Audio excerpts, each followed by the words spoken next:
Good morning! Ayan po ang ating Sunday. Dito tayo sa Daang Bakal, Taktak Road.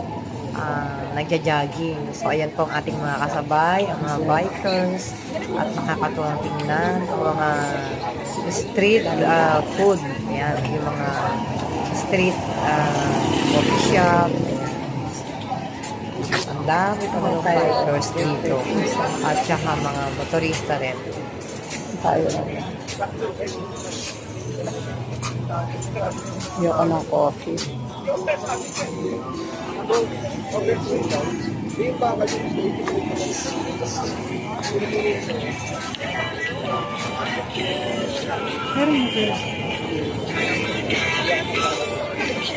Sila naman ang motor nila.